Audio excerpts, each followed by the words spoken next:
আলহামদুলিল্লাহ, সকল প্রশংসা সকল গুণগান সেফতোসানা সেই মহিয়ান গরিয়ান কৃপানিধান আল্লাহ জাল্লা জালালুহুর জন্য যে মহান রব্বে করিম আমাদেরকে সুস্থ রেখে নিরাপত্তার সাথে এই প্রতিকূল পরিবেশেও আবহাওয়ার মধ্যেও আমাদেরকে জুমার সালাত আদায় করার জন্য তৌফিক দিলেন বলে আলহামদুলিল্লাহ।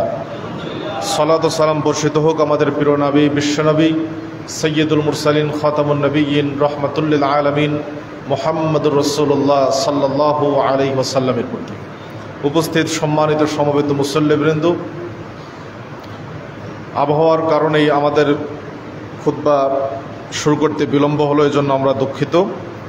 আমি আপনাদের সামনে পবিত্র কোরআনুল কারীমের সূরা তাওবার 40 নম্বর আয়াতে কারিমা তেলাওয়াত করেছি। সেই আয়াতকে সামনে রেখে আজকের এই পবিত্র খুতবায় আপনাদের সামনে নবী সাল্লাল্লাহু আলাইহি ওয়াসাল্লামের জীবনের একটি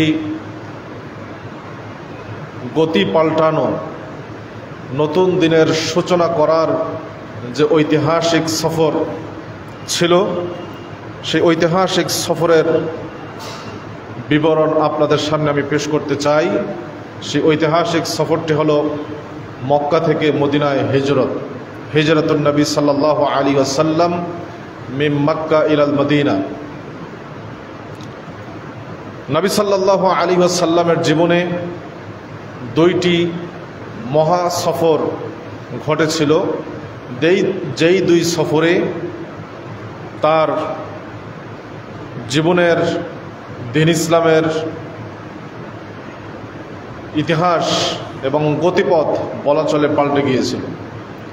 একটি সফর ছিল মেরাজের সফর, যে সফরে নবী সাল্লাল্লাহু আলাইহি ওয়াসাল্লাম সপ্তম আসমান পেরিয়ে সিদরাতুল মুনতাহা পেরিয়ে আল্লাহ তাআলার সাথে সাক্ষাৎ করে এসেছেন। আরেকটি হলো হিজরত, বেদনার সফর। কিন্তু বেদনা হলেও এই বেদনার পরে, এই কষ্টের পরে একটি নতুন দিন, একটি উজ্জ্বল আগামীর তিনি পথ রচনা করে গেছেন হিজরতের মাধ্যমে।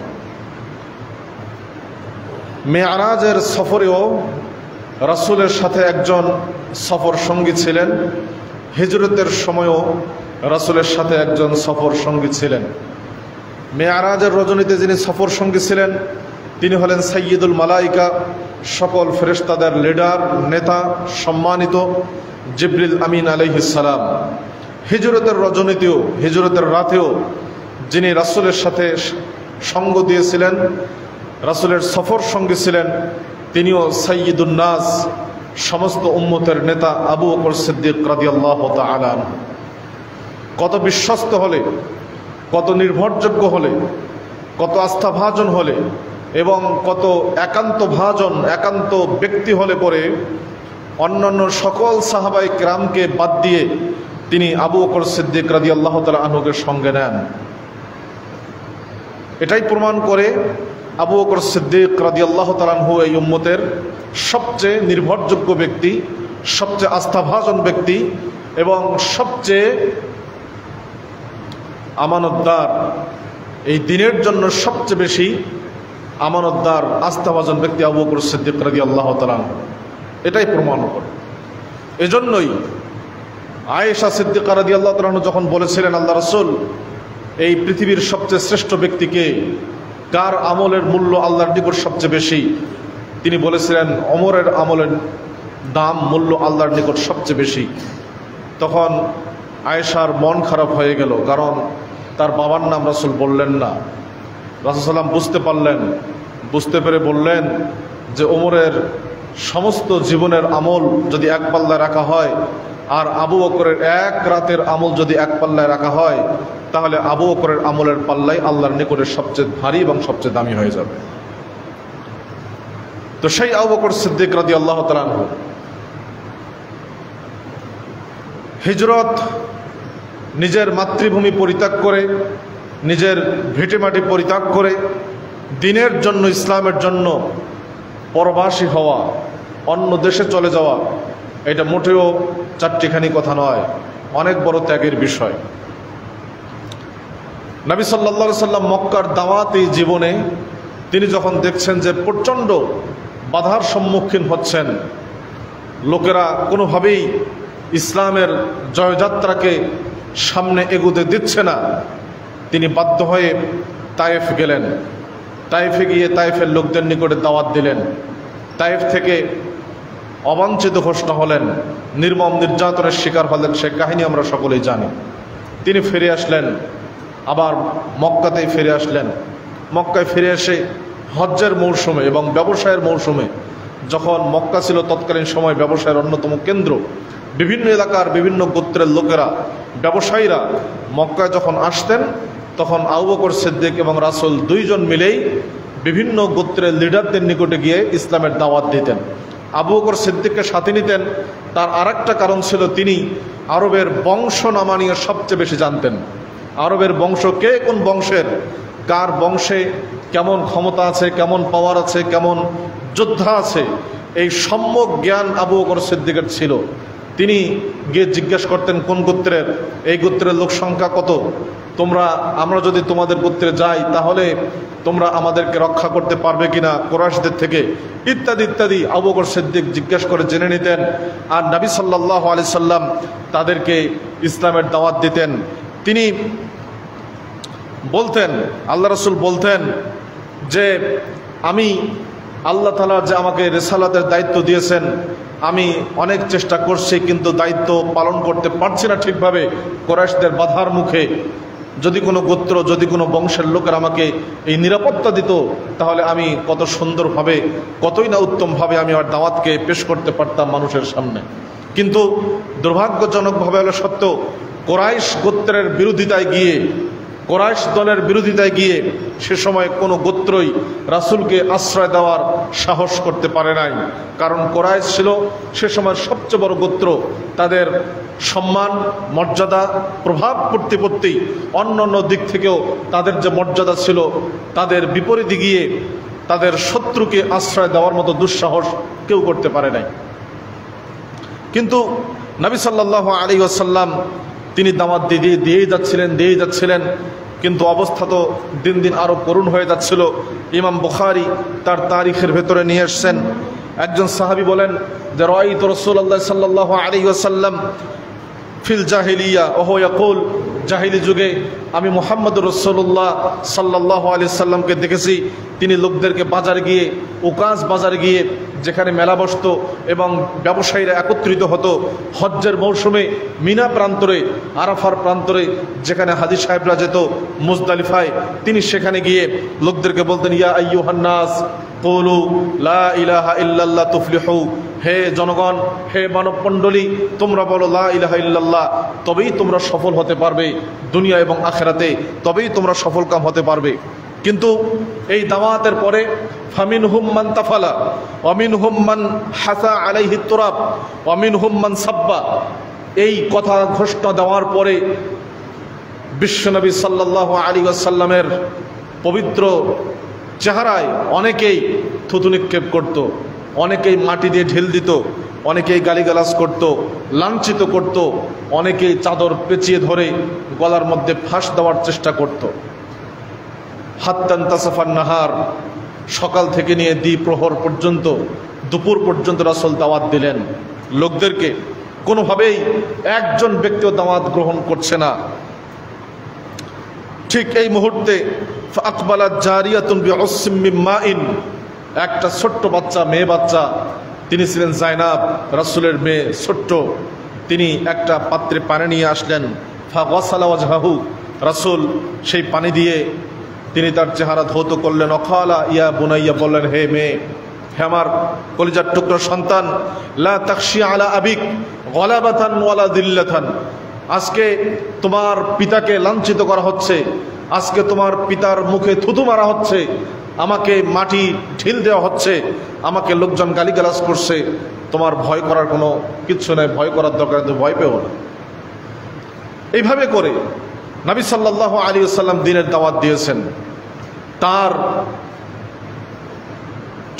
মানে চাঁদের যে উজ্জ্বল যে চেহারা, সেই চেহারায় লোকজন থুতু দিয়েছে। আল্লাহ তাআলার সাহায্য আসলো। নবুয়তের 12তম বৎসরে মদিনা থেকে কয়েকজন লোক হজ করতে আসলো। তাদের মধ্যে 12 জন লোকের সাথে নবী সাল্লাল্লাহু আলাইহি সাল্লাম রাতের শেষ ভাগে যখন সবাই গভীর ঘুমে আচ্ছন্ন দেখা করলেন, তাদেরকে ইসলামের দাওয়াত দিলেন। তারা ইসলাম গ্রহণ করলো, রাসূলের হাতে বায়াত করলো। এই লোকগুলোকে নবী সাল্লাল্লাহু আলাইহি সাল্লাম পাঠালেন মদিনায় যে তোমরা ইসলামের দাওয়াত দিবে। 12 জন নকিব প্রতিনিধি নিযুক্ত করলেন তিনি। সেই 12 জন প্রতিনিধি এসে মদিনার মধ্যে ইসলামের দাওয়াতকে ছড়িয়ে দেওয়া শুরু করলেন। তারও আগে তিনি আরেকজন যুবককে পাঠালেন মদিনায় ইসলামের দাওয়াতের জন্য। তিনি হলেন মুসআব বিন উমাইর রাদিয়াল্লাহু তাআলা আনহু। বিশ্বনবী নিজেই বলছেন যে মক্কায় মুসআবের মতো দামি কাপড় পরিধান করেনেওয়ালা আর কোনো যুবককে আমি দেখি নাই। মুসআবের মতো দামি সেন্ট আতর ব্যবহার করেনেওয়ালা যুবক আর কোনো যুবককে আমি দেখি নাই। পিতামাতার একমাত্র সন্তান, আলালের ঘরের দুলাল, ইসলাম গ্রহণ করার পরে নবী সাল্লাল্লাহু আলাইহি সাল্লাম তাকে মক্কায় থেকে মদিনায় পাঠালেন ইসলামের দাওয়াত দেওয়ার জন্য। মুসআব মদিনায় আসলেন, অত্যন্ত সুদর্শন, একেবারেই যুবক। তার সুমিষ্ট কথায়, মনোমুগ্ধকর কথায় মদিনার অলিতে গলিতে ইসলামের দাওয়াত বেগবান হলো। তিনি দাওয়াত দিচ্ছিলেন, মানুষকে তাড়িয়ে দিচ্ছিলেন না, মানুষকে আপন করে নিয়ে ইসলামের দাওয়াত দিচ্ছেন। তার এই দাওয়াতে মদিনার একজন বিখ্যাত নেতা আসাদ বিন জুরারা ইসলাম গ্রহণ করলেন। মদিনার আরেক বিখ্যাত নেতা সাআদ বিন মুআজ, মদিনার বলা চলে সবচেয়ে প্রভাবশালী নেতা সাআদ বিন মুআজ, তিনি মুসআবের কথা শোনার জন্য আসলেন। সাথে বল্লম ছিল, বর্ষা ছিল, সেটা গাড়লেন, নিচে বসলেন যে দেখি তো কি বলে, শুনতে তো আর সমস্যা নাই। মুসআব রাদিয়াল্লাহু তাআলা আনহু তিনি কোরআনুল কারীম তেলাওয়াত করে ইসলামের মাহাত্ম্যের কথা সুন্দর করে একদম মনোমুগ্ধকর বর্ণনা তাদের সামনে পেশ করলেন। মুসআবের সাহাবায়ে কেরাম বলেন যে মুসআবের এই চেহারায় থেকেই যেন ঝলক চমকাচ্ছিল। তার চেহারা দেখেই মনে হচ্ছিল যে ইসলাম সত্য ধর্ম, সে যা বলছে তা সত্য। আর কোরআনের সেই অমীয় বাণী শুনে আমরা কেউ স্থির থাকতে পারলাম না। সাআদ বিন মুআজ এত বড় নেতা মদিনার ইসলাম গ্রহণ করলেন। আসাদ বিন জুরারা ইসলাম গ্রহণ করলেন। সাআদ বিন উবাদা ইসলাম গ্রহণ করলেন। মদিনার লিডার পর্যায়ের যারা সকলেই যখন ইসলাম গ্রহণ করলেন, প্রতিটা মহল্লায়, প্রতিটা বাড়িতে বাড়িতে ইসলামের নতুন বিপ্লব সূচনা হয়ে গেল। অর্থাৎ রাসূল মদিনায় আসার আগেই মদিনার প্রতিটা বাড়িতে মুসলমান, কেউ না কেউ মুসলমান ইতিমধ্যেই হয়ে গেছে। এর 1 বছর পরে আবার যখন হজের মৌসুম আসলো, মদিনার আউস এবং খাজরাজ 2 গোত্রের মিলে মোট 73 জন কিংবা 72 জন নারী ও পুরুষ একসাথে গোপনে, অত্যন্ত সংগোপনে নবী সাল্লাল্লাহু আলাইহি সাল্লাম রাতের শেষ ভাগে তাদের সাথে দেখা করলেন। দেখা করে তাদের হাতেও বায়াত নিলেন। তাদের হাতে বায়াতটা ছিল যে আমি যদি মদিনায় যাই, আব্বাস সাথে ছিলেন রাসূলের, আব্বাস তখন ইসলাম গ্রহণ করেন নাই, চাচা, কিন্তু তিনি বললেন যে আমার ভাতিজাকে তোমাদের ওখানে পাঠাবো, শর্ত হলো আমার ভাতিজাকে সর্বোচ্চ নিরাপত্তা দিতে পারবা কিনা তোমরা, যদি দিতে পারো তাহলেই পাঠাবো, তাছাড়া পাঠাবো না। তারা বলল, বায়াত করলো যে আমরা আমাদের জীবনের বিনিময়ে হলেও, আমাদের স্ত্রী সন্তানের বিনিময়ে হলেও রাসূল সাল্লাল্লাহু আলাইহি সাল্লামকে নিরাপত্তার আমরা সর্বোচ্চ গ্যারান্টি দিলাম। এভাবে করে তারাও গেল। এদিকে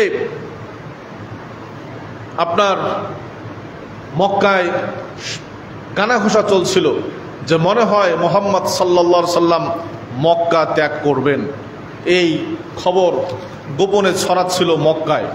মক্কার লোকেরা একসাথে হলো, কি করা যায় পরামর্শ করছিল। তারা পরামর্শ করে সিদ্ধান্ত নিল, এক একজন এক একটা পরামর্শ দিল। কেউ বলল যে আমরা তাকে বন্দি করে রাখি, কেউ বলল যে তাকে এই দেশ থেকে বের করে দেই মক্কা থেকে, কেউ বলল যে না, আবু জেহেল বলল যে আমরা তাকে হত্যা করি। এবং হত্যার প্রক্রিয়াটা কি বলছে, প্রত্যেক বংশের থেকে একজন ব্যক্তিকে, সবচেয়ে সাহসী ব্যক্তিকে আমরা নির্বাচিত করব। সেই সাহসী ব্যক্তি প্রায় 12 জনের মতো নিযুক্ত করা হলো, হত্যা করবে। তাহলে পরে বনু হাশেম, বনু আব্দে মানাফ আমাদের কারো উপরে চড়াও হতে পারবে না, কারণ সবাই এই যুদ্ধে কি করছে, অংশগ্রহণ করছে। কার বিরুদ্ধে তারা আমাদেরকে কেসাস নেবে, কার বিরুদ্ধে তারা অ্যাকশন নেবে। যেই কথা সেই কাজ, হত্যার সিদ্ধান্ত চূড়ান্ত হয়ে গেল। এদিকে সাহাবায়ে কেরাম রিদওয়ানুল্লাহি আলাইহিম আজমাইন তাদেরকে নবী সাল্লাল্লাহু আলাইহি সাল্লাম আশ্বাস দিলেন যে কদ উরিতু দারা হিজরাতিকুম, হে সাহাবায়ে কেরাম, তোমরা যে জায়গায় হিজরত করবে সেই জায়গা আমি স্বপ্নে দেখছি। সেটা কি? উরিতু সাবখাতান যাতা নাখলিন বাইনা লাবাতাইন, দেখলাম প্রচণ্ড প্রকাণ্ড খেজুর বাগান, অনেকগুলো খেজুর বাগান আর পাথুরে ভূমি, তার দুই পাশে উঁচু উঁচু টিলা। এই জায়গায় আমি ভ্রমণ করব, এই জায়গায় আমি তোমরা হিজরত করবে। সাহাবায়ে কেরাম বুঝতে পারলেন যে জায়গাটা ছিল মদিনা। এর আগে আমর বিন তুফাইল আদ-দাউসি, তিনি একজন সাহাবী, তিনি রাসূল সাল্লাল্লাহু আলাইহি সাল্লামকে পরামর্শ দিয়েছিলেন যে আপনি দাউস গোত্র যেটা ইয়ামানে অবস্থিত, আপনি সেখানে হিজরত করেন, আমাদের অনেক যোদ্ধা আছে, আমরা আপনাকে পরিপূর্ণ নিরাপত্তা দেব। কিন্তু নবী সাল্লাল্লাহু আলাইহি সাল্লাম শুধুমাত্র জীবনের নিরাপত্তার জন্য হিজরত করেন নাই, বরং তিনি চাচ্ছিলেন যেন সাহাবায়ে কেরাম মুসলমানদের জীবনের নিরাপত্তা হয়, আবার একই সাথে ইসলামের দাওয়াত যেন বেগবান হয়। শুধু জীবনের নিরাপত্তা নিয়ে আরামায়েশে জীবন কাটিয়ে দিলাম, তাহলে তো আমি আমার রিসালাতের দায়িত্ব পালন করতে পারলাম না, আল্লাহ কর্তৃক দায়িত্ব পালন করতে পারলাম না। এই জন্য এমন একটা জায়গা দরকার, এমন এক ভূখণ্ড দরকার যেখানে গিয়ে আমি আমার ইসলামের দাওয়াতকে সুন্দরভাবে ছড়িয়ে দিতে পারবো। এই জন্যই তিনি মদিনাকে নির্বাচিত করলেন, হিজরতের ঘোষণা দিলেন। গোপনে গোপনে সাহাবায়ে কেরাম মদিনায় হিজরত করা শুরু করলেন। প্রকাশ্যে হিজরতের কেউ সাহস পাচ্ছিলেন না। এই হিজরতের মুহূর্তেই একজন সাহাবী আবু সালামা, তার স্ত্রী উম্মে সালামা, তাদের বাচ্চার নাম ছিল সালামা, এই জন্য বাবার নাম আবু সালামা, মায়ের নাম উম্মু সালামা। হিজরতের জন্য স্বামী স্ত্রী এবং সন্তান একটা উটের পিঠে উঠছে, হিজরতের জন্য রওনা দিবে। আবু সালামার গোত্রের লোকেরা, বংশের লোকেরা আসছে, এসে বলছে যে আবু সালামা, তুমি হিজরত করতেছো, যাও, সমস্যা নাই কোনো, কিন্তু তোমার বাচ্চাকে রেখে যেতে হবে। এই বাচ্চাটা তো শুধু তোমার না, এই বাচ্চাটা আমাদের বংশের একটা সম্পদ, কাজেই বাচ্চাকে দিয়ে যাও। আর উম্মু সালামা অর্থাৎ স্ত্রীর বংশের লোকেরা এসে বলছে যে আবু সালামা, তুমি হিজরত করতেছো, যাও, সমস্যা নাই, কিন্তু আমাদের মেয়েকে নিতে পারবে না, আমাদের মেয়েকে আমাদের কাছে রেখে যাও। একদিকে উম্মু সালামা স্বামীর কাপড় ধরে আছে, আর এক হাতে বাচ্চাকে ধরে আছে, বাচ্চাকে নিয়ে একদিকে উম্মু সালামা টানে, আর একদিকে এই বাচ্চার বংশের লোকেরা তারা টানে। টানাটানি করতে করতে অবস্থা এমন হয়ে গেল যে বাচ্চার একটা হাত আপনার খুলে গেছে, এমন এক পরিস্থিতি। তারপরেও তারা ছাড়ে নাই। আবু সালামা একাই নিজের স্ত্রী সন্তানকে এই চরম বিপদের মুখে রেখে দ্বীনের জন্য, ইসলামের জন্য হিজরত করলেন, তিনি চলে গেলেন। উম্মু সালামা বলেন যে এই দৃশ্য দেখার পরে 1 বছর পর্যন্ত আমি প্রতিদিন আফতা নামক জায়গায় এসে কাঁদতাম আমার স্বামীর জন্য, আমার এই বাচ্চার অবস্থার জন্য। আমি নিঃসঙ্গ, না আমি বাবার বাড়িতে আমি ভালো অবস্থায় আছি, না আমি আমার শ্বশুর বাড়িতে ভালো অবস্থায় আছি। 1টা বছর আমি কাঁদছি। 1টা বছর ক্রন্দন করার পরে আমার এক আত্মীয় আমার সাথে দেখা করলেন, দেখা করে বললেন যে না, এভাবে তো তোমার থাকা যাবে না, আমি ব্যবস্থা করে দিচ্ছি, তুমি মদিনায় চলে যাও। উট দিলেন, তিনি মদিনায় হিজরত করলেন একাই নিজের সন্তান নিয়ে। মদিনা থেকে মক্কা প্রায় 400 কিলোমিটার, 400-500 কিলোমিটার দূরত্ব, লম্বা পথ, অনেক লম্বা পথ। মাঝখানে যে বাড়িঘর আমাদের দেশের মতো নয়, ফাঁকা জায়গা, মরুভূমি আর মরুভূমি। এই জায়গাতেও, এই অবস্থায়ও উম্মু সালামা নিজের সন্তানকে নিয়ে রওনা দিলেন একাকী। পথে দেখা পেলেন ওসমান বিন তলহা, তিনি তখন ইসলাম গ্রহণ করেন নাই। তিনি এসে বললেন যে আপনি কে? আমি উম্মু সালামা। আপনি কোথায় যান? মদিনায় যাব। সাথে কে আছে?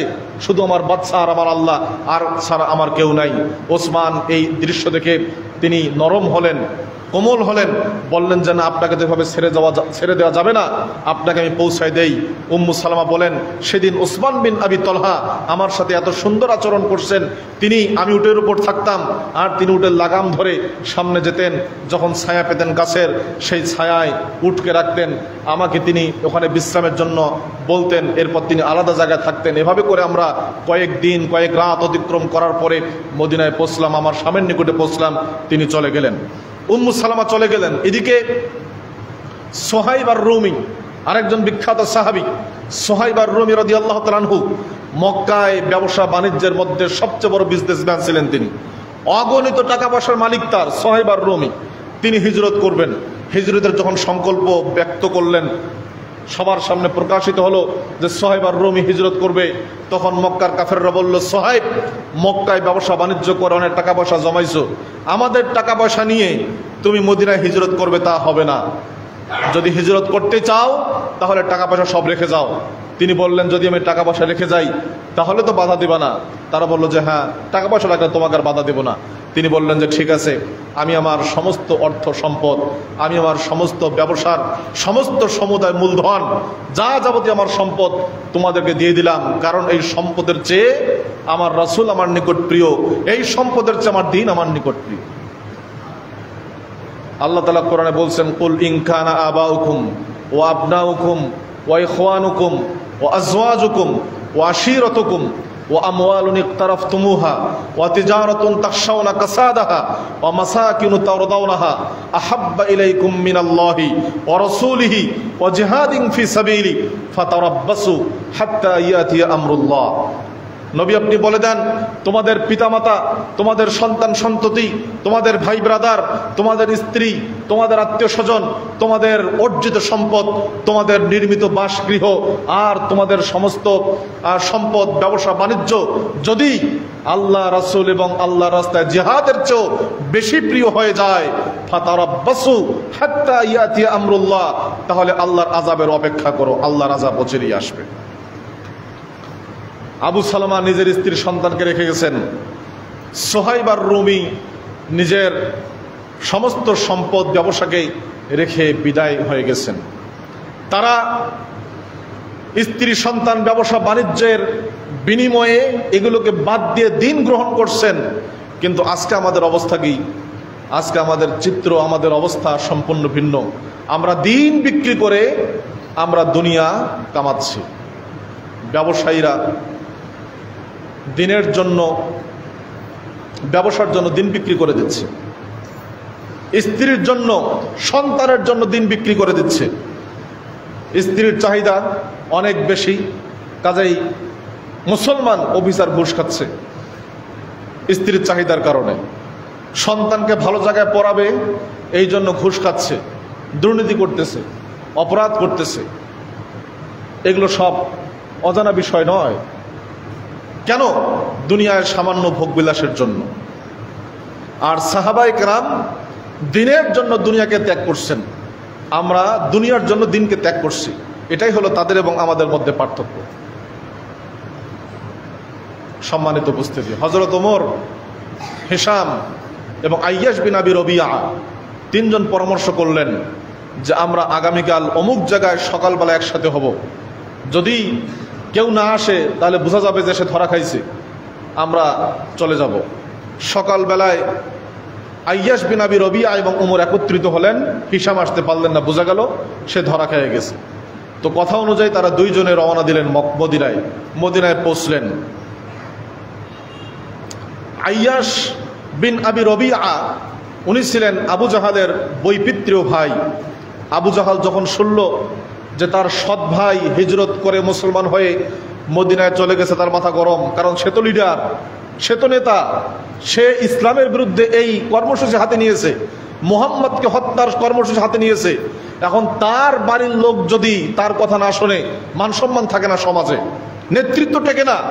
এই জন্য আবু জেহেল নিজেই গেছে মদিনায়, গিয়ে বলছে যে দেখো, তোমার মা শপথ করছে তোমাকে না দেখা পর্যন্ত চুল আঁচড়াবে না, কোনো পানি গ্রহণ করবে না এবং রোদ থেকে ছায়ায় যাবে না। এই কথা বলে তার তো মন নরম হয়ে গেছে। ওমরের সাথে পরামর্শ করছে। ওমর বলছেন, আইয়াশ খবরদার, আবু জেহেলের এই মিষ্টি কথায় ভুলে যেও না, তোমার সাথে ধোঁকা দিচ্ছে, প্রতারণা করতে তোমাকে তারা হত্যা করবে, এই বুদ্ধি। কিন্তু ছেলের মন মায়ের জন্য নরম হলো যে হতেও তো পারে। তিনি তাদের কথায় ভুলে আসলেন। কিছুদূর আসার পরেই তারপর শুরু হলো অকথ্য নির্যাতন। আবু জেহেল তাকে বন্দি করে মক্কার এক কারাগারে রাখলেন। পরবর্তীতে অলিদ নামক এক সাহাবী তাদেরকে অবশ্য উদ্ধার করছিলেন। যাই হোক, এরকম অসংখ্য নির্যাতন, আমি মাত্র কয়েকটা ঘটনা বললাম, এরকম আরো অনেক কাহিনী আছে। সাহাবায়ে কেরামের উপরে অকথ্য নির্যাতন করার মাধ্যমে তাদেরকে বাধ্য করা হয়েছে মক্কা থেকে মক্কা পরিত্যাগ করার জন্য। হিজরত তো রাসূল স্বেচ্ছায় করেন নাই, হিজরত বাধ্য হয়ে করছেন। হিজরত কোনো আনন্দের বিষয় নয়, হিজরত ত্যাগের বিষয়। হিজরত মানে হলো নিজের ভিটেমাটি, নিজের পৈতৃক সম্পদ পরিত্যাগ করে নতুন কোনো দেশে, নতুন কোনো জায়গায় যাওয়া, যেখানে দিন পালনের সুযোগ থাকে, যেখানে দিন নিয়ে বাঁচা যায়। এদিকে আবু জেহেল আর দারুন নদওয়ায় তাদের পার্লামেন্টের সিদ্ধান্ত নিয়ে ফেলছে যে মুহাম্মদকে হত্যা করা হবে। আল্লাহ তাআলা কোরআনুল কারীমের সে কথা উল্লেখ করছেন, ওয়াইদ ইয়ামকুরু বিকাল্লাযিনা কাফারু লিয়ুসবিতুক আও ইউখরিজুক আও ইয়াকতুলুক ওয়া ইয়ামকুরুনা ওয়া ইয়ামকুরুল্লাহ আল্লাহু খায়রুল মাকিরিন। নবী, আপনি স্মরণ করেন সেই সময়ের কথা যখন এই মক্কার কাফেররা আপনার বিরুদ্ধে ষড়যন্ত্র করতেছিল। একদল বলছে যে তাকে হত্যা করা হোক, আরেক দল বলতেছে তাকে বন্দি করা হোক, আরেক দল বলতে তাকে দেশ থেকে বের করে দেওয়া হোক। আল্লাহ বলেন ওয়াম করুন, তারা ষড়যন্ত্র করে, ওয়াম কুরুল্লাহ, আল্লাহ তাদের ষড়যন্ত্রের জবাব রেডি করতেছেন। তাদের ষড়যন্ত্র সফল হবে না ব্যর্থ হবে এটা তারাও জানে না, কিন্তু আল্লাহর যে কৌশল এটা যে সফল হবে এর মধ্যে কোনো বিন্দুমাত্র সন্দেহ নাই। তারা ষড়যন্ত্র করে, ভবিষ্যৎ জানে না, কিন্তু আল্লাহ যে কৌশল অবলম্বন করেন, আল্লাহ ভবিষ্যৎ জেনেই কৌশল অবলম্বন করেন। কাজেই তাদের হাম্বি তাম্বি লম্পঝম্প এই কৌশল আর অপকৌশল দেখে ভয় পাওয়ার কিছু নাই। তাদের সমস্ত আয়োজন, তাদের সমস্ত পরিকল্পনাকে আল্লাহ তাআলা নস্যাৎ করে দিবেন সামান্য অল্প কিছু জিনিসের মাধ্যমে। দেখেন, এই যে বাংলাদেশে গণ অভ্যুত্থান হলো, দীর্ঘদিন একটা জুলুম নিপীড়ন নির্যাতনে থাকতে থাকতে আলেম ওলামা বলেন, সাধারণ লোকজন বলেন, সবার বিশ্বাস হয়ে গেছিল যে এই অবস্থার পরিবর্তন হবে না, এই অবস্থার পরিবর্তন হবে না, সম্ভব না, এটা আমাদের প্রায় বিশ্বাস হয়ে গেছিল। এই জন্য আমাদের ওলামায়ে কেরাম আশার বাণী শোনান না, আমরাও আশার বাণী কোথাও থেকে পাই না। তার মানে এটাকে বলা হয় জাহিলি ধারণা, জন্নুল জাহিলিয়া। জাহিলি যুগের ধারণা ছিল এই, কতিপয় মানুষের ধারণা ছিল এরকম যে হবে না, ইসলাম শেষ, মুসলমান শেষ, মুহাম্মদ শেষ, আর ইসলামের গতি নাই। এই চূড়ান্ত ধারণা জাহিলি যুগের লোকেরাও, কতিপয় লোকেরা, মুসলমানরা, দুর্বল চিত্তের লোকেরা করত। সেই দুর্বল চিত্ততা আমাদের মধ্যে এসে গেছে। কিন্তু দেখেন, ওয়াম কুরুন ওয়াম কুরুল্লাহ, তারা তাদের পুলিশ, র্যাব, ডিজিএফআই, এনএসআই সমস্ত বাহিনী দিয়ে, সমস্ত সন্ত্রাসী বাহিনী দিয়ে ষড়যন্ত্র করে, কিন্তু এই সকল ষড়যন্ত্রের আসল ফয়সালা হয় কোথায়? আরশে আজিমে ফয়সালা হয়। ওখানে ওই জায়গায় যে ফয়সালা হবে সেই ফয়সালা দুনিয়াতে বাস্তবায়ন হবে। দুনিয়ার সামান্য কয়েকটা অস্ত্র, দুনিয়ার সামান্য কয়েকটা পাওয়ার, কয়েকদিনের পাওয়ার পেয়ে এত ক্ষমতা দেখানো ঠিক না। আল্লাহ তাআলা এগুলো সহ্য করেন না। অবস্থাটা কত করুণ সে সময়ের। সে সময় অনেক সাহাবায়ে কেরাম নিজের স্ত্রীকে, সন্তানকে রেখে মদিনায় গেছেন। সেই সকল স্ত্রীদের গায়ে হাত দেওয়ার মতো একটা কাফেরেরও সাহস হয় নাই। কারণ কোনো কাফের যদি কোনো স্ত্রী লোকের গায়ে, মুসলমান স্ত্রী লোকের গায়ে হাত দেয়, তাহলে তাকে মক্কা থেকে লাঞ্ছিত করা হবে। কারণ সে সময় নিয়মেই ছিল যে কোনো মেয়ে মানুষের গায়ে হাত দেওয়া মানে কাপুরুষতার পরিচয়। এই জন্য মুসলমান নারীরা, দুর্বল নারীরা, যাদের যাওয়ার মতো সুযোগ ছিল না, তারা কিন্তু মক্কাতেই ছিল।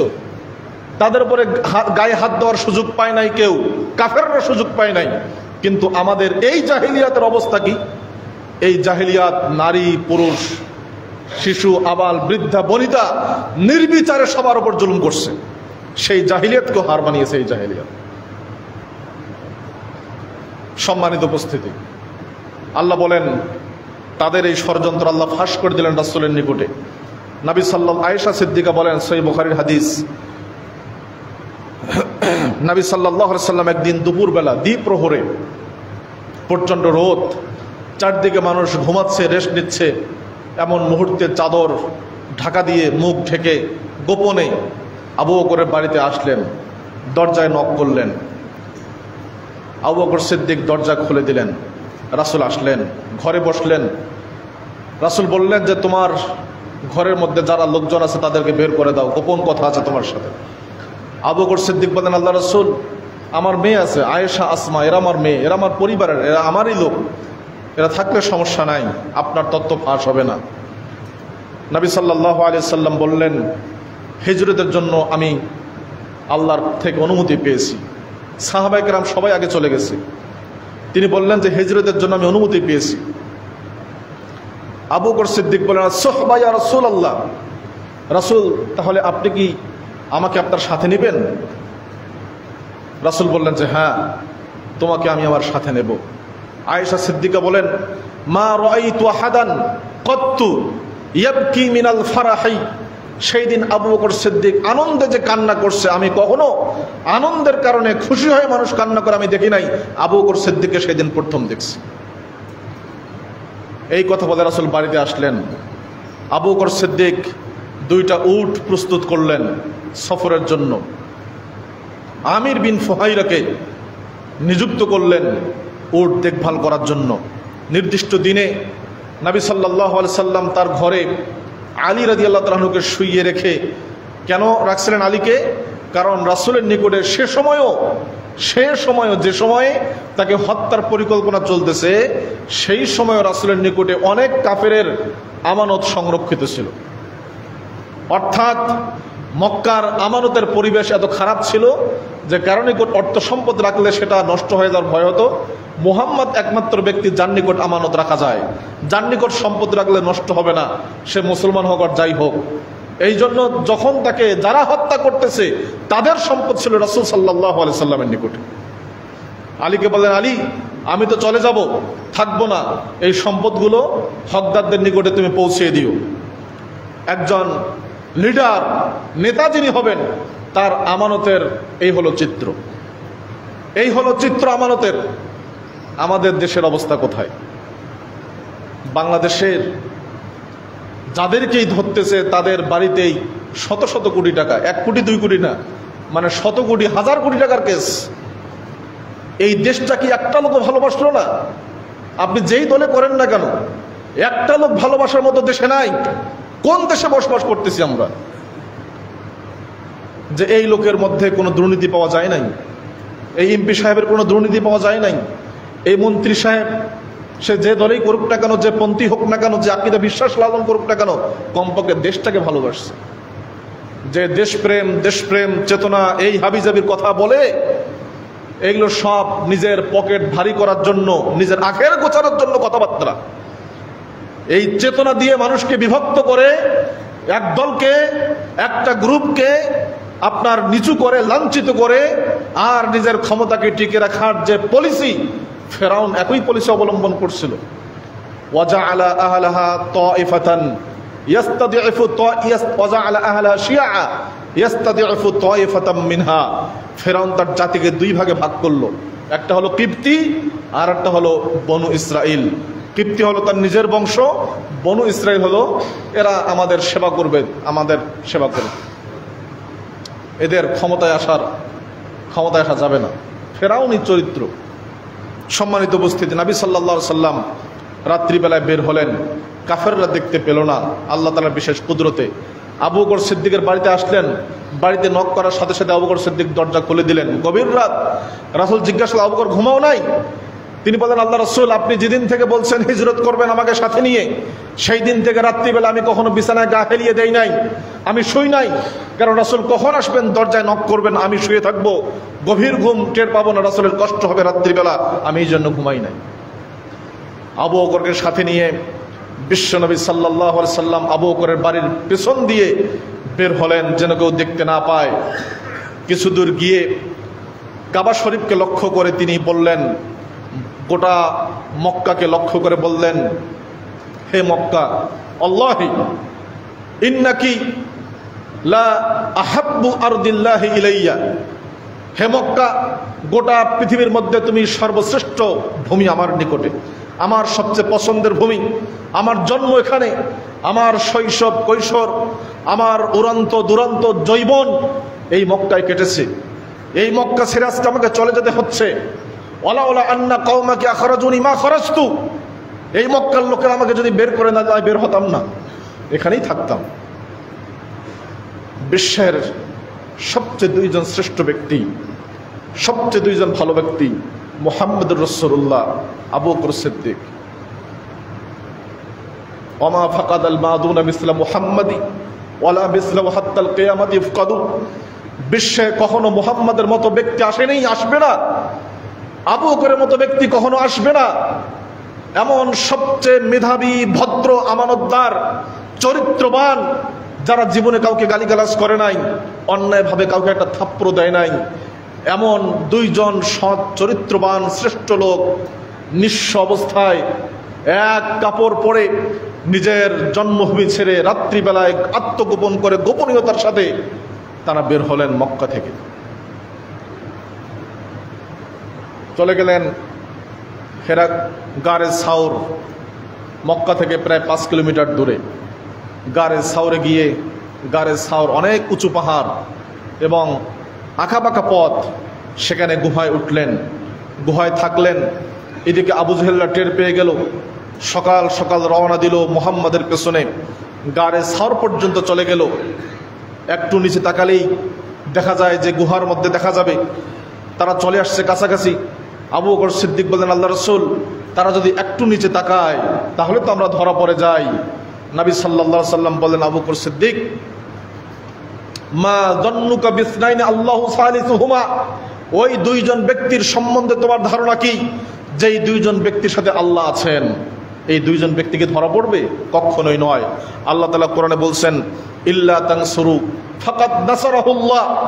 হে মুসলমানরা, হে মানব মণ্ডলী, তোমরা যদি মুহাম্মদকে সাহায্য না করো তাহলে স্বয়ং আল্লাহ তাকে সাহায্য করবেন। ইদ আখরাজাহুল্লাযীনা কাফারু সানিয়া ইসনাইন ইয হুমা ফিল গার। কাফেররা তাকে বের করে দিল মক্কা থেকে। মাত্র দুইজন ব্যক্তি সেই গুহার মধ্যে তারা লুকিয়ে ছিল। ইয ইয়াকুলু লিসাহিবি লা তাহজান ইন্নাল্লাহা মা'ানা। সে সময় তিনি বলেছিলেন, হে আবু বকর সিদ্দিক, ভয় পেও না, আল্লাহ আমাদের সাথে আছে। ওয়াইয়াদাহু ওয়ানজাল ফাআনজালাল্লাহু সাকিনাতাহু আলাই। আল্লাহ তাআলা রাসূলের এই দৃঢ়তা, এই ঈমানি অটুট অবস্থা দেখে আল্লাহ তাআলা তাদের উপরে সাকিনা, প্রশান্তি নাজিল করলেন। তারা শান্ত হয়ে গেল। ওয়াইয়াদাহু বিজুনুদিন লাম তারাওহা। এমন সৈন্যবাহিনী দিয়ে সাহায্য করলেন যে সৈন্যবাহিনীকে তোমরা দেখতে পাও না। সেখানে 3 দিনের মতো থাকলেন। আবু বকর সিদ্দিক সকালে আবু বকরের বাড়িতে, আবু জেহেল সকালবেলায় রাসূলকে না পেয়ে আবু বকরের বাড়িতে আসছে। এসে দরজায় নক করছে। আসমা বড় মেয়ে, তিনি বের হয়েছেন। তোমার বাবা কোথায়? বলল যে আমি জানি না। এই কথা শোনার পরে আবু জেহেল কষে আসমার গালে একটা থাপ্পড় দিয়েছে। আসমা তারপরে ভরকে যায় নাই, বলে নাই, বলছে যে আমি জানি না আমার বাবা কোথায় গেছে। এ পর্যন্ত শেষ। আসমা ভেতরে গেছে। আবু বকর সিদ্দিক রাদিয়াল্লাহু তাআলা আনহু এবং রাসূল সাল্লাল্লাহু আলাইহি সাল্লাম দুইজন গুহার মধ্যে 3 দিন থাকার পরে রওনা দিলেন মদিনার উদ্দেশ্যে। আব্দুল্লাহ বিন উরাইকিত, এক কাফের, রাস্তাঘাট ভালো চিনত, তাকে সাথে নিলেন টাকার বিনিময়ে, যে তুমি রাস্তাঘাট দেখাই দিও। সে আস্থাভাজন ছিল। এই রাস্তাঘাটে চলতে চলতে একটা সময় কুদাইত, একটা এলাকা, কুদাইদের মুসাল্লাল, সেই এলাকায় যাচ্ছিলেন। দেখলেন যে একটা তাঁবু দেখা যায়। তাঁবুতে গেলেন, গিয়ে দেখলেন যে একজন বৃদ্ধা মহিলা, অনেক স্বাস্থ্যবান এবং বৃদ্ধা মহিলা বসে আছে তাঁবুর সামনে। সালাম দিলেন নবী সাল্লাল্লাহু আলাইহি সাল্লাম। আবু বকর সিদ্দিক সেখানে গেলেন। এই মহিলার নাম ছিল উম্মে মা'বাদ। উম্মে মা'বাদ, তার স্বামী আবু মা'বাদ ছাগল চড়াতেন। ছাগল নিয়ে বাইরে গেছেন ঘাস খাওয়ানোর জন্য। বাড়িতে মহিলা একাই, বৃদ্ধ মানুষ। নবী সাল্লাল্লাহু আলাইহি সাল্লাম বলেন যে আমরা পথিক, আগন্তুক, আপনার কাছে কেনার মতো কোনো কিছু আছে কিনা, আমরা টাকা দিয়ে কিনে নেব। তিনি বললেন যে টাকা দেওয়া লাগতো না, যদি থাকতো আমি এমনিতেই দিয়ে দিতাম। বললেন যে তাহলে এখন উপায় কি? আমাদের তো প্রচণ্ড ক্ষুধা। তো বললেন যে ছাগল আছে কিনা বাড়িতে?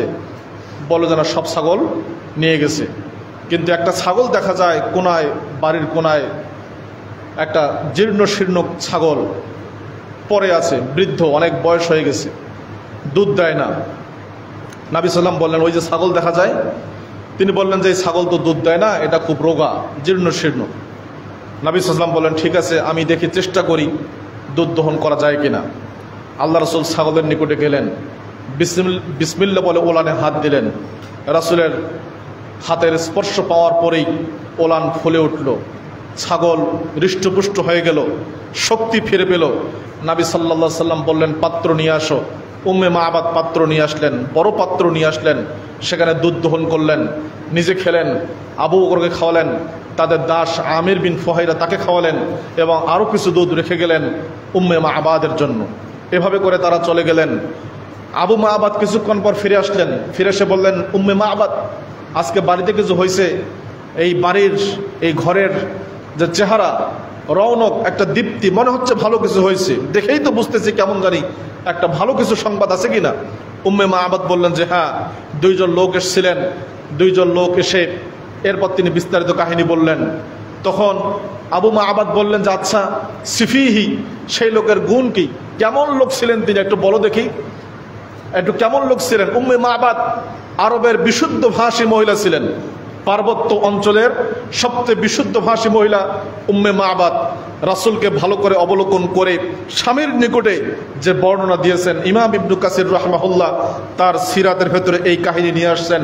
উম্মে মাআবাদ রাসূলের শরীরের, রাসূলের অবয়বের, দেহ সৌষ্ঠবের পূর্ণাঙ্গ বর্ণনা তিনি দিয়েছেন। তিনি বলেন যে রাআইতু রাজুলান যাহিরাল আদাআ আবলাজাল ওয়াজহি হুসনুল খুলুক, আমি দেখলাম একজন ব্যক্তি, যে ব্যক্তি একেবারেই উজ্জ্বল, তার পুরো শরীর কান্তি অত্যন্ত উজ্জ্বল, মুখশ্রী অত্যন্ত উজ্জ্বল, নরম স্বভাবের অধিকারী, উত্তম স্বভাবের অধিকারী।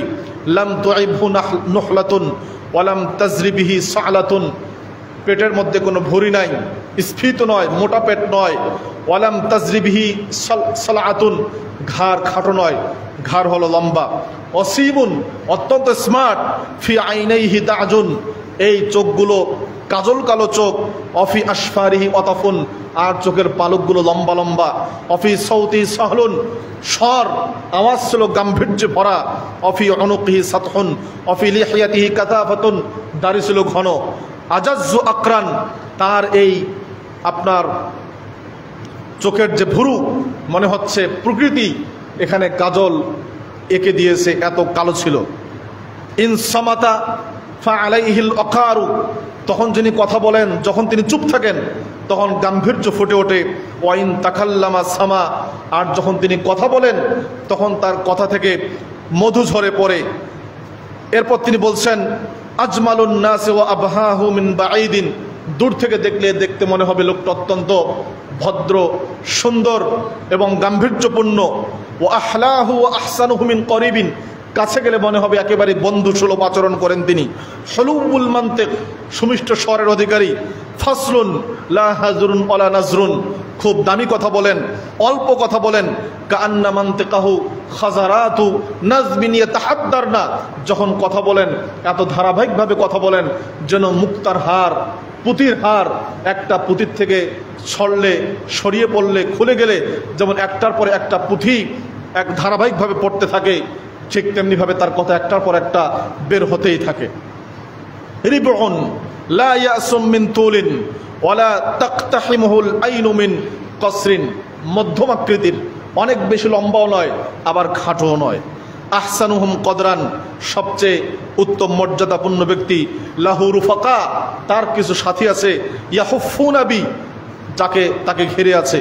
ইন ক্বালা ইসতামাউ লিকাউলি, তিনি যখন কথা বলেন মনোযোগ দিয়ে শোনে। ওয়া ইন আমারা তাবাদারু ইলা আমরি, যখন কোনো আদেশ করেন সে আদেশ পালনের জন্য সাহাবায়ে কেরাম ব্যস্ত হয়ে যায়। মাহফুদুন মাহসুদুন লা আবিসুন ওয়ালা মুফান্নাদুন, খুব দামি ব্যক্তি, নেতা পর্যায়ের ব্যক্তি, কিন্তু সুন্দর ব্যক্তি, খুব কোমল স্বভাবের ব্যক্তি। এই বর্ণনা শোনার পরে আবু মাআবাদ বুঝলেন এই হলো সেই ব্যক্তি, যেই ব্যক্তিকে ধরার জন্য, যার মাথা নিয়ে আসার জন্য মক্কার আবু জেহেলরা 100 উট ঘোষণা করছে। তার মাথা নিয়ে আসতে পারলে 100 উট দেওয়া হবে। আবু মাআবাদ চুপ হয়ে গেলেন। আল্লাহ রসুল চললেন, সামনে যান। আবু বকর সিদ্দিক একবার রসুলের সামনে যান, একবার পেছনে আসেন, একবার সামনে যান, একবার পেছনে আসেন। রসুল বললেন, আবু বকর ব্যাপার কি, তুমি সামনে যাও পেছনে আসো, সামনে যাও পেছনে আসো, কারণ কি? তখন আবু বকর সিদ্দিক বলেন, আল্লাহ রাসূল, আমার যখন ভয় হয় সামনে থেকে কেউ তীর নিক্ষেপ করবে আমি সামনে যাই, আমার যখন ভয় হয় পেছন থেকে কোনো শত্রু তীর নিক্ষেপ করতে পারে আমি পেছনে যাই, এই জন্য আমি সামনে যাচ্ছি, পেছনে যাচ্ছি। সুরাকা বিন মালিক একজন সাহাবী, পরবর্তীতে ইসলাম গ্রহণ করেছেন। সুরাকা বিন মালিক তিনি আবু জেহেলের এই ঘোষণা শোনার পরে রাসূলের পশ্চাৎ করছেন তার সবচেয়ে তেজি ঘোড়া নিয়ে। পশ্চাৎ করতে করতে তিনি এক পর্যায়ে দেখে ফেলছেন, হ্যাঁ 2জন লোক 3জন লোক যাচ্ছে। তিনি বুঝতে পারলেন এই হলো সেই ব্যক্তি যাকে ধরতে পারলে 100টা উট সেই সময় পাওয়া যাবে। সুরাকা বিন মালিক এই দৃশ্য দেখে দ্রুত গতিতে তার তীর ধনুক উট নিয়ে ঘোড়া নিয়ে ছুটলেন। কিছু দূর যাওয়ার পর যখন কাছাকাছি আসছে হঠাৎ করে উট হোঁচট খেয়ে পড়ে গেছে। সুরাকা বিন মালিক উটকে দাঁড় করালেন, দাঁড় করায় আবার সামনে গেলেন, সহিহ বুখারীর হাদিস। কিছু দূর যাওয়ার পরে আবার ঘোড়া হোঁচট খেয়ে পড়ে গেছে, আবার উঠালেন। তৃতীয়বার যখন একবারে কাছাকাছি গেছে তখন উটের সামনের 2 পা মাটিতে দেবে গেছে এবং সেখান থেকে ধোঁয়া বের হওয়া শুরু হয়ে গেছে। তখন বুঝতে পারলেন সুরাকা বিন মালিক যে না, এই লোককে ধরা সম্ভব না, অবশ্যই এখানে অলৌকিক ক্ষমতা আছে, আমি ধরতে পারবো না। তিনি সেখান থেকে আওয়াজ দিলেন, হে মুহাম্মদ সাল্লাল্লাহু আলাইহি ওয়াসাল্লাম, আপনি থামেন, আমাকে একটু আমার কথা শুনেন, আমি আপনাদের কোনো ক্ষতি করব না। রাসূল থামলেন, কথা শুনলেন, তাকে কাছে ডাকলেন, কথা বললেন, ইসলামের দাওয়াত দিলেন। বললেন, সুরাকা তুমি কি চাও? 100টা উট চাও নাকি আল্লাহর জান্নাত চাও? সুরাকা বললেন, আল্লাহর জান্নাত চাই, 100টা উটের চেয়ে আমার জান্নাত দরকার বেশি। সুরাকা ইসলাম গ্রহণ করলেন। সুরাকাকে এই মুহূর্তে রাসূল সাল্লাল্লাহু আলাইহি ওয়াসাল্লাম বলেন, সুরাকা কাইফা তাজিদুক, তোমার কেমন লাগবে যেদিন তুমি পারস্য সম্রাটের কঙ্কন, মুকুট, কোমর বন্ধনী পোশাক পরিধান করে গর্ব ভরে চলাফেরা করবে, তোমার কেমন লাগবে? এর মানে কি? এর মানে হলো অচিরেই মুসলমানরা পারস্য সাম্রাজ্য বিজয় লাভ করবে, আর সেই পারস্য সম্রাটের কঙ্কন, বালা, মাথার মুকুট, এরপরে কোমর বন্ধনী, মেখলা, এই সবগুলোই মুসলমানরা পাবে এবং সুরাকা বিন মালিক পরিধান করবে। কোন মুহূর্তে রাসূল এই কথা বললেন? যেই মুহূর্তে রাসূলের জীবনের কোনো নিরাপত্তা নাই, থাকার কোনো জায়গা নাই, নিজের মাতৃভূমি ছেড়ে পলায়ন করতেছেন, সেই মুহূর্তে সুরাকাকে আশার বাণী শোনাচ্ছেন যে পারস্য সাম্রাজ্য আমরা বিজয় করব এবং সেই সম্রাটের পোশাক তুমি পরিধান করো।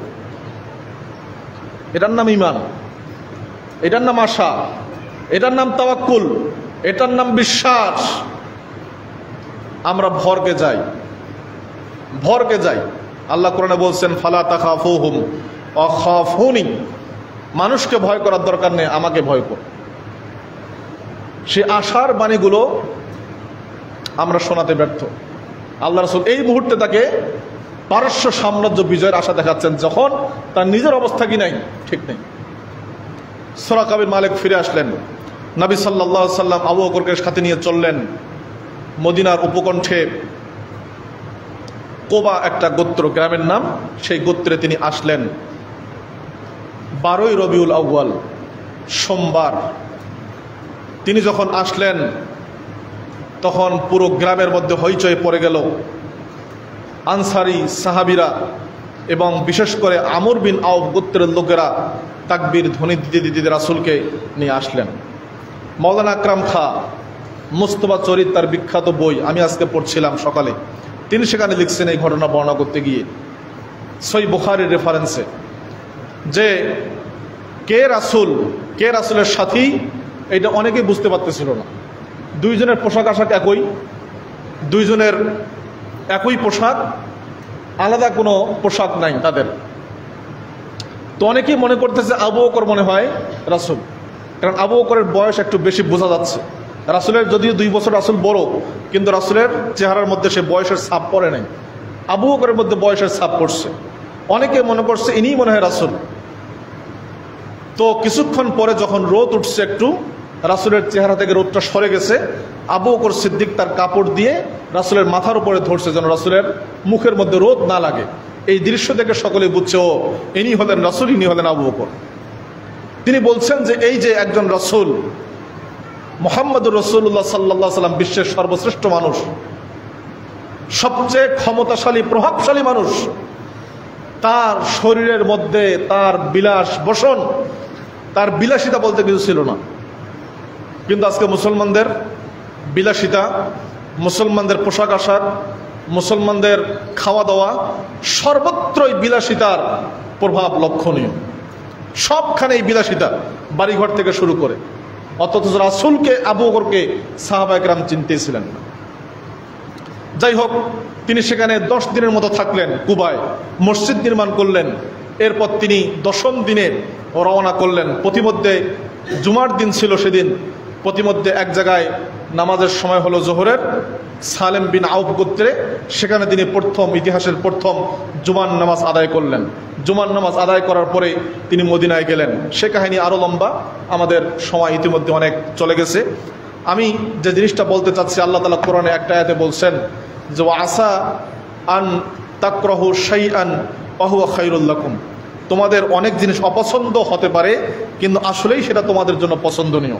আবার অনেক জিনিসকে পছন্দ করো কিন্তু আসলেই তোমাদের জন্য সেটা অপছন্দনীয়।